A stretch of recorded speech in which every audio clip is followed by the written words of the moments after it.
caricature way, but from the so-called Russian Orthodox. This picture is one of the Russian Orthodox icons as well, right? And there's a lot of good history there. And we find that when we're looking for icons and iconography, the Russian Orthodox Church, one of the few churches which still has many of the authentic ethnic Israel, children of Israel, children of Ethiopian iconography.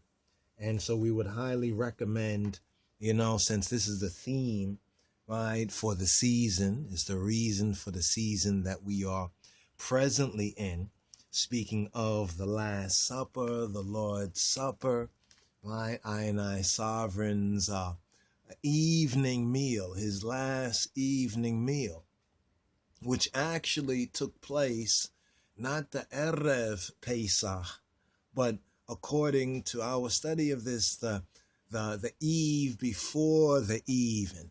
So the eve before the even, and as we actually look into the Gospels and the four Gospels, and we, briefly have touched on it, and hopefully we'll have some more time to touch on it as well. But this particular vid right here is for the appropriate iconography for us as the Church of the Firstborn. And this is a highly recommended, both for its historical significance, as well as when we get into art appreciation or art loveization. If we get into more of the art loveization, it becomes very clear. It's interesting because all 12 are all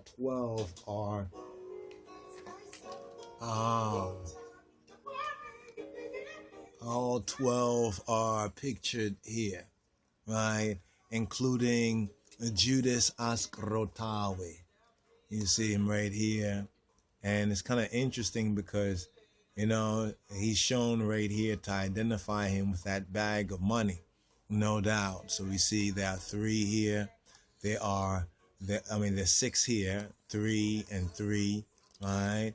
And then there is John, right? Johannes, right? Who leaned upon the master, right? Upon the master's breast right here, leaning upon the master right here. And there are the other disciples right here. So we have some young, some old.